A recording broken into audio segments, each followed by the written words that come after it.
समय से दूसरे राज्य के शासन से मुक्त कराने के लिए ओडिया भाइयों बहनों का बहुत बहुत धन्यवाद।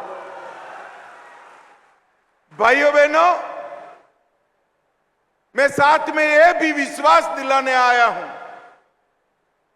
कि जो परिवर्तन आपने किया है, डबल इंजन की सरकार बनाई है, मैं आपको विश्वास दिलाता हूं, देखते देखते देखते हमारा ओडिशा विकसित राज्यों के लिस्ट में अपने आप को शामिल कर देगा।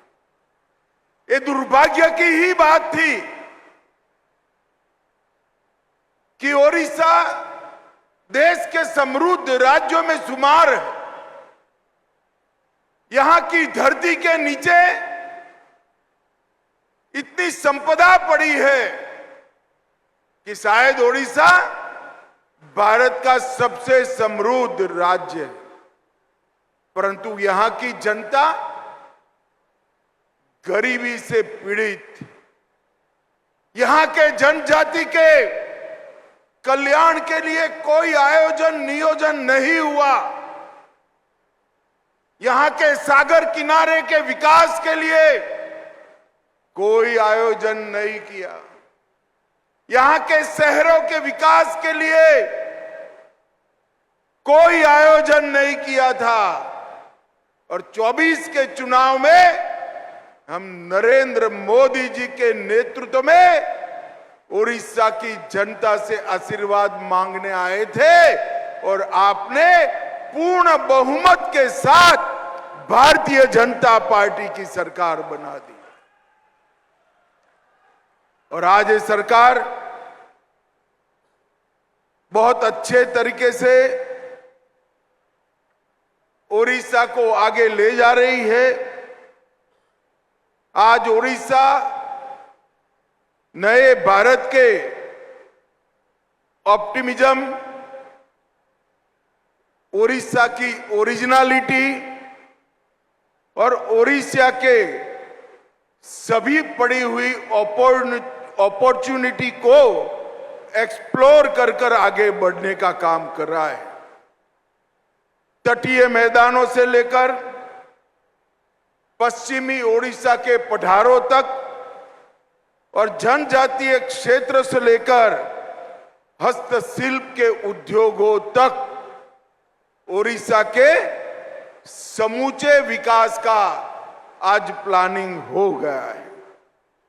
महानदी के उपजाऊ बेसिन और चिलिका के विशाल जल क्षेत्रों का समन्वय कैसे हो, यहां तक भी प्लानिंग हो चुका है। आज शाम को ही ओडिशा की नई सहकारी नीति की घोषणा है। आज मैं इस मंच से पारादीप की पवित्र भूमि से समग्र ओडिया वासियों को कहकर जाना चाहता हूं कि आने वाले दिनों में गुजरात की तरह ओडिशा के हर गांव में डेयरी को पहुंचाने का कार्यक्रम ये भारतीय जनता पार्टी की दोनों सरकारें हाथ में लेने वाली। आज गुजरात में 36 लाख ग्रामीण महिलाओं के माध्यम से अमूल एक आंदोलन बना और आज अमूल 1,30,000 करोड़ का व्यापार कर रहा है और इसका मुनाफा आना पाई के साथ गुजरात की महिला पशुपालकों के साथ जाता है। उसी प्रकार से ओडिशा के पूरे पोटेंशियल को हम एक्सप्लोर कर यहां की जनजातीय और ओबीसी माताओं बहनों को समृद्ध करने का काम करेंगे। मत्स्य पालन को भी कोऑपरेटिव ताकत देकर इसमें बढ़ोतरी करेंगे। इससे सी फूड निर्यात में बहुत बड़ा फायदा होने की संभावना है। आने वाले दिनों में भारत सरकार का सहकारिता मंत्रालय और ओडिशा सरकार दोनों मिलकर ओडिशा के ग्रामीण जनजीवन को समृद्ध करने का एक प्रयास करेंगे। मित्रों, आज इफ्को की पारादीप इकाई में सल्फ्यूरिक एसिड संयंत्र की तीसरी स्ट्रीम का लोकार्पण हो रहा है।